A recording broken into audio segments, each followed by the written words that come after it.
Welcome to Beyond the Press Release, a production of Gorecom, in which we take the time to speak with small cap executives after they put out big news. With us today, happy to have him back, Richard Murphy, CEO of Manitou Gold, trades the TSX Venture Exchange under the stock symbol MTU, and for friends in the US under MNTUF.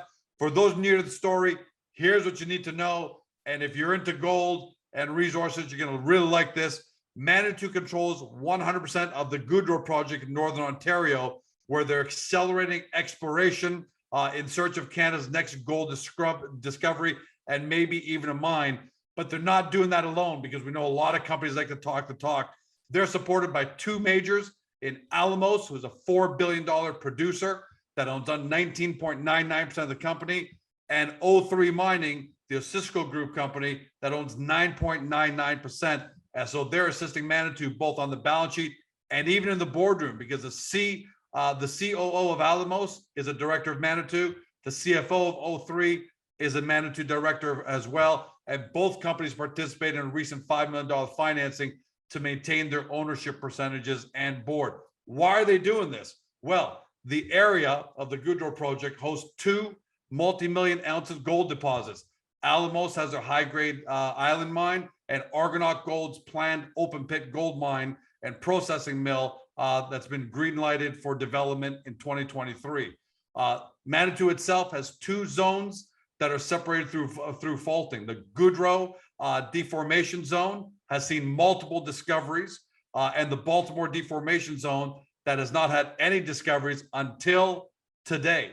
Manitou believes these two deformation zones may be part of an original single zone separated due to faulting. And the press release we're talking about, Manitou Gold intersects 19.7 grams per ton of gold in new discovery at the Bald Eagle Gold Zone. Richard, welcome back to Agoracom. Thank you very much, George.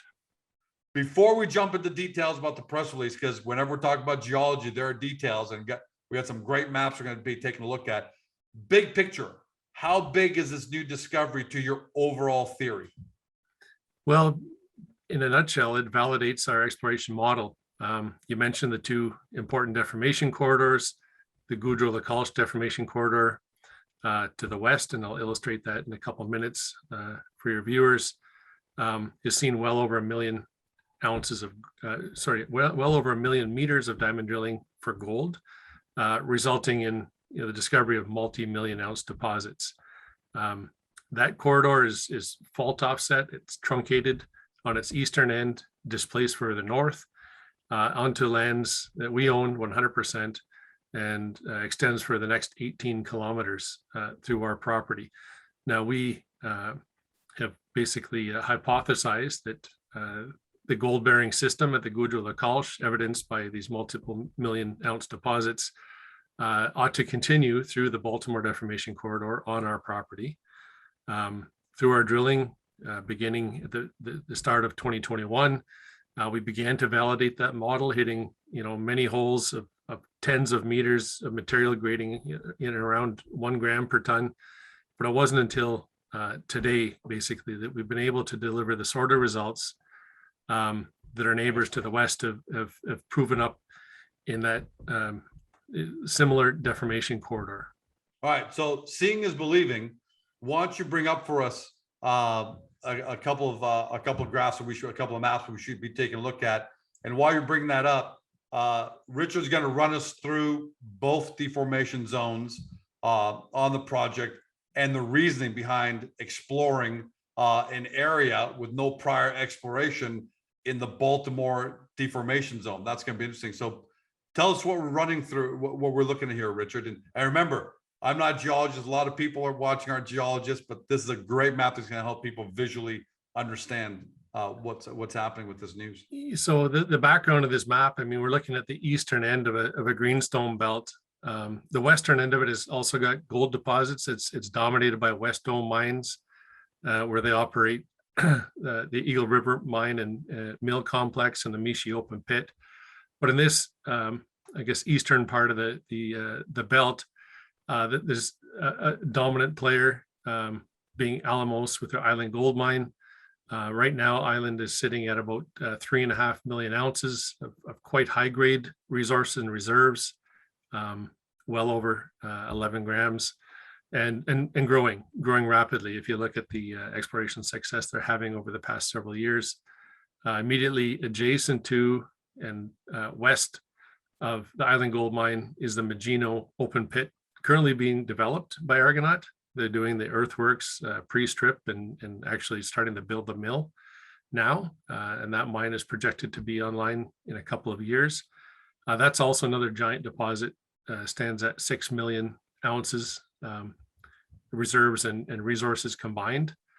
Both of those occur within that Goudreau-Lacache deformation corridor. It's very, very important.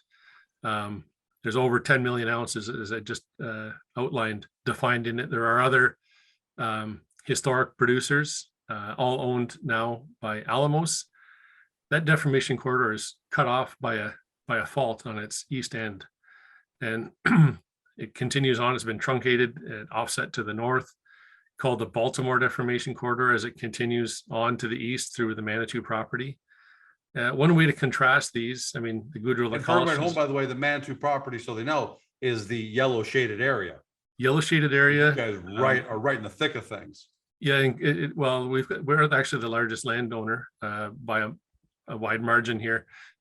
We own approximately 350 square kilometers contiguous. It's 100%. Nobody's got back ends, anything else. It's entirely ours. So that Baltimore Deformation Corridor, no historic resources, but again, almost no historic drilling either. So in particular, like now, we're looking at the western 10 kilometers of the Baltimore Deformation Zone with a current work program through this year. We spent about $3.5 million to date, not on drilling, but on geophysical surveys, geochem surveys, and boots on the ground geology and prospecting. So we've really done a lot of work to prove up our targets in the western 10 kilometer section of the Baltimore Deformation Zone.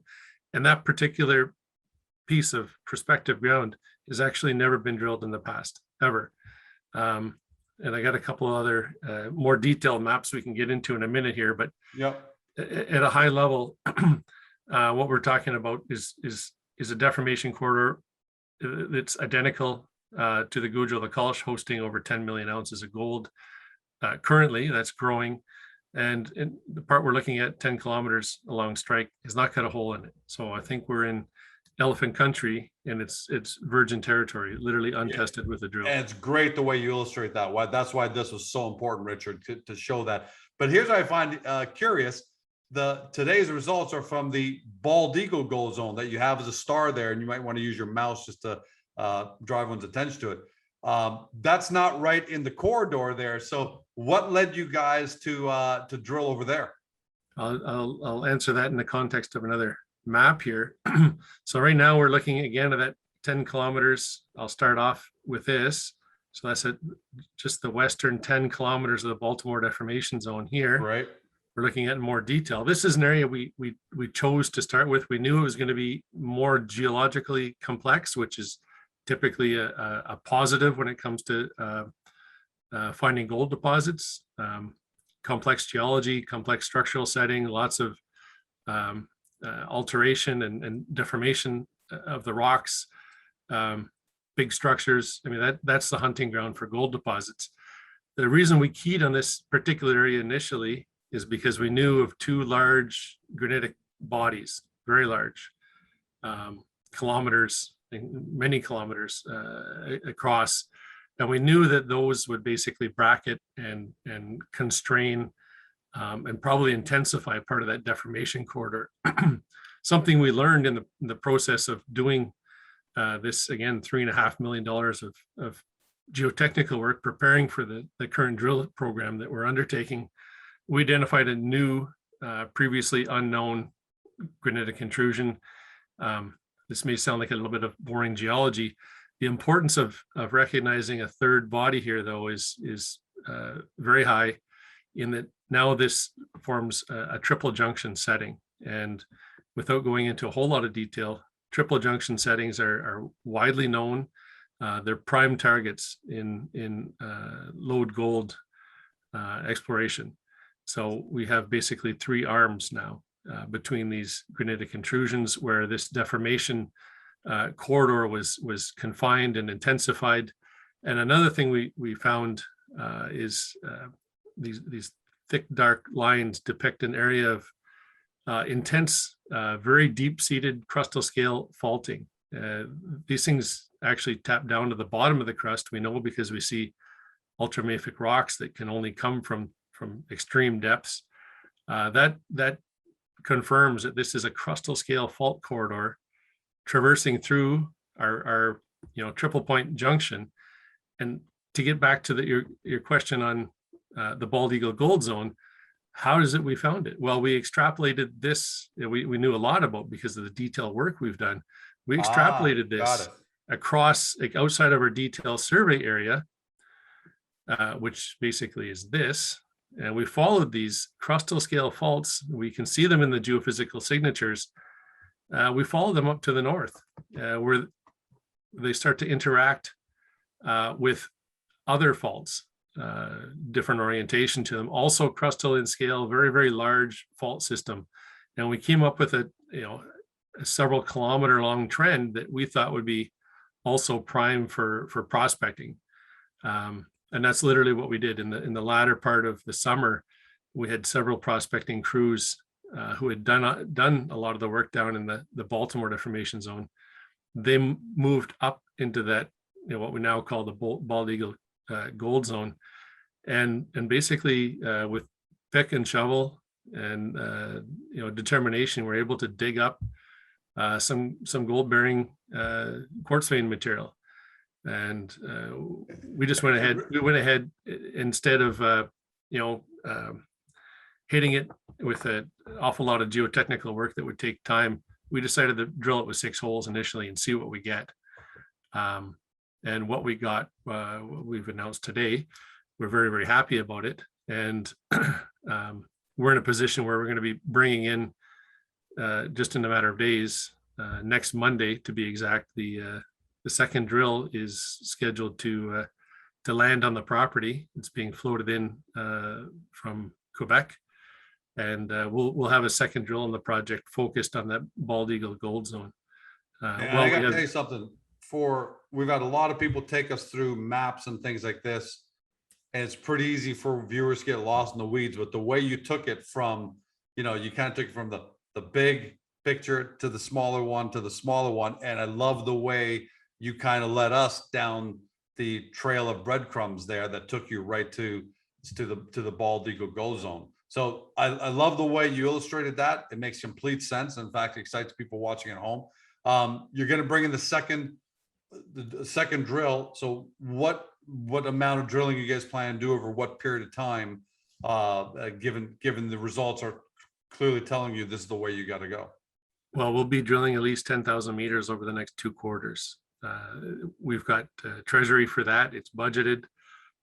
So one drill is going to continue to systematically test the targets along that Baltimore Deformation corridor, in that triple junction setting, particularly.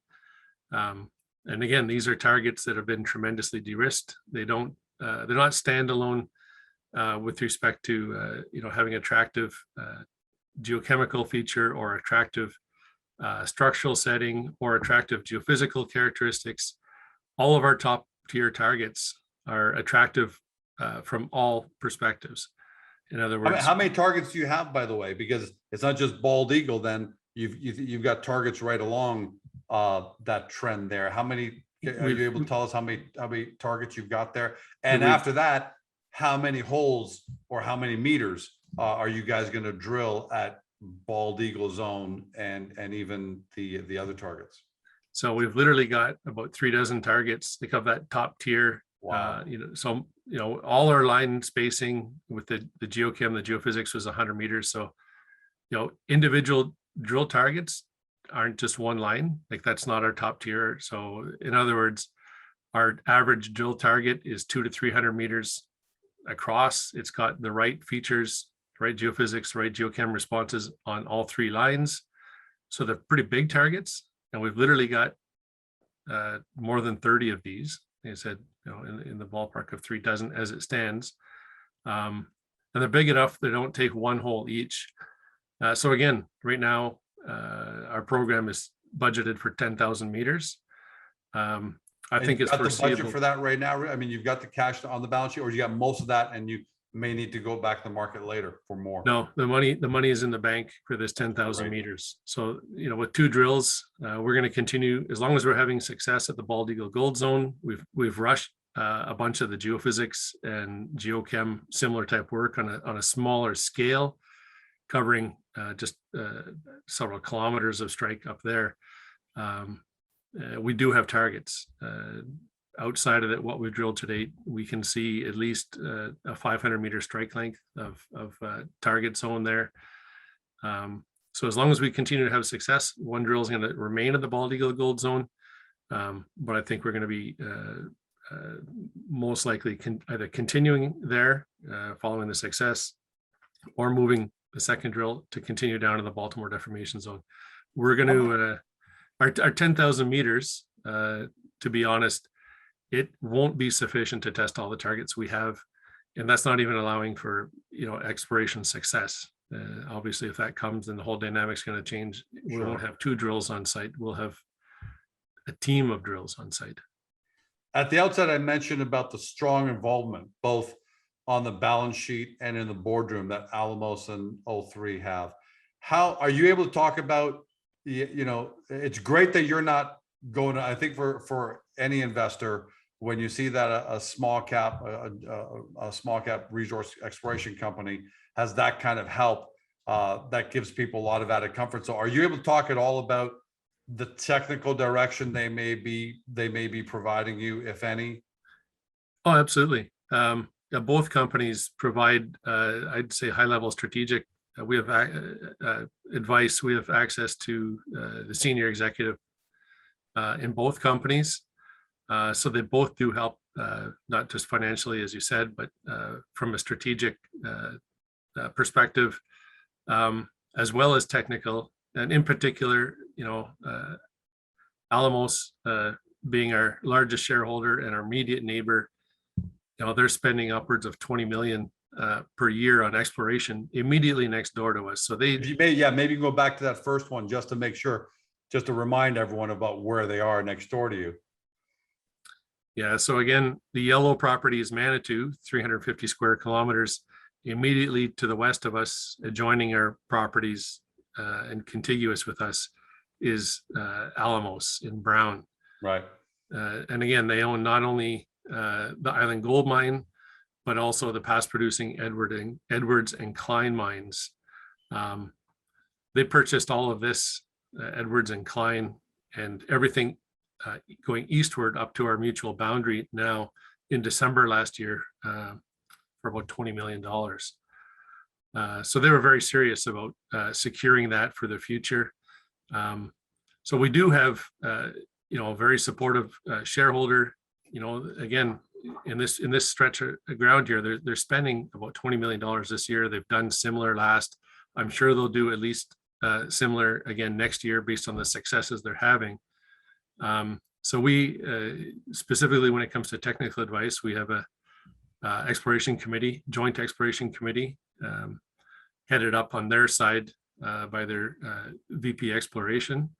And we meet with them fairly regularly as we come up with results. That's great. That's great to hear. They're a phone call away. So we do have regular meetings. They provide a lot of input, and the input they're providing is based on, seeing exactly how these gold deposits are controlled, the settings, making large investment. They know what works, what doesn't. So they do give us a lot of important guidance. And Richard, for everyone at home who is an expert in the mining space, how big of an advantage is this to Manitou almost over most other junior resource companies like George Com Gold, who's got to go it alone, has a good team of people, yeah, but they're pretty much going alone. No one's really sharing information and collaborating with them at definitely at $4 billion market cap companies, right? Yeah, no, I mean, it is a tremendous boost. As I said, I mean, these guys, they're now they've owned this mine and exploration they've been doing for the past 4 years. They're getting close to $100 million invested. That's a lot of education about the geology and what controls the gold mineralization.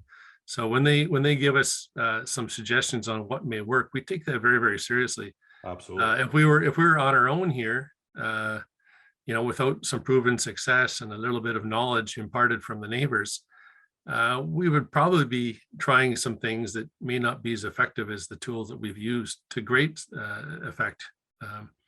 That's almost a guarantee that we would not be able to direct the money we have as efficiently and as you're flying with less information. That means you got it. You're, no matter what, you're probably going to be less precise in that. And by the way, it's great to see. It's great to see Alamos putting their money where their mouth is. Right. I mean, they're spending $20 million in that zone. So they're definitely giving you great information. Last question for you. That 10 timelines, that 10,000 meters of drilling. How much time do you think that'll take? Because are you constrained by weather at all? Will there come a time in January, February, March where you might have to slow down or even stop? No. In fact, the winter months. There's obviously it's cold. That has a certain effect on drilling operations, but by and large, diamond drillers like working through the winter here. The only time of year we have any slowdown is a winter breakup. Typically, that's latter part of April and into May, where the ground just gets mushy. So we take about a month off from drilling activities around that. But otherwise, no, 10,000 meters is going to take us well into, if not to the end of the first quarter next year. So basically, we've got 5 months of continuous drilling with associated news flow. It's budgeted, and I'm pretty confident that we get through this 10,000 meters, we'll have a solid crack at a lot of these targets in front of us, and I think we're positioned for maybe creating a little bit of luck for our shareholders. So and the second drill comes in on Monday, which is essentially November 1st.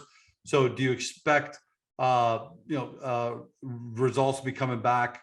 It'll probably take about a good month before the first one's 5-6 weeks. But after that, do you expect, Richard, should investors expect that every 2 to 3 weeks, 2 to 4 weeks, so more results become back? And because you're not waiting for the whole 10,000 meters, right? You'll be bringing them back in phases. My anticipation is likely somewhere in the area of a month from now. Today's news probably within a month ballpark. It would be my expectation on next results-based news. And as we go beyond that with 2 drills on the ground, I would think on average every approximately 3 weeks, we should be in a position to deliver new results. So you and I are going to be spending a lot more time together here in Q4, Q1, it sounds like. I look forward to that, George. Richard, in the meantime, man, we have a nice time in this interview, and it's easy to have a good vibe when you got such great news and so much more promising developments coming. But congratulations to you and your entire team. We know that's only you that's here on these interviews, but there's an entire team behind you. Congratulations on this great milestone. Can't wait to have you back when we're discussing more of these. Well, thank you again, George, and I definitely look forward to having a follow-up to this with additional results in hand.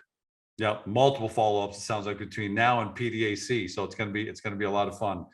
For everybody at home, you've been watching or you've been listening by podcast on Spotify, Google, Apple, or your favorite podcast platform. To Richard Murphy, he's CEO of Manitou Gold, trades on the venture on the stock symbol MTU, and for our friends in the US, MNTUF. For those who are new to the story and we saw that headline and you want to get more information, 2 things to do. First, get over to the company's profile page on Agoracom, where we've got this really neatly laid out for you, even though Richard did a fantastic job laying out for you in video form here, but you can review it again. We got nice and neatly laid out for you, the whole path and how all the different pieces fit into each other. And then after that, hop over to the Manitou website, do your deep dive due diligence. If you believe in precious metals, if you believe in gold, and if you believe in having a company that's got great neighbors around it, then hopefully you discovered Manitou Gold. Thanks for seeing it. Thanks for joining us. Have a great day. See you next time. Hey guys, the video's over, but don't forget to help your company by liking it and even leaving a comment below. And then don't forget to help yourself by subscribing to our YouTube channel so you never miss another great Agoracom small cap video.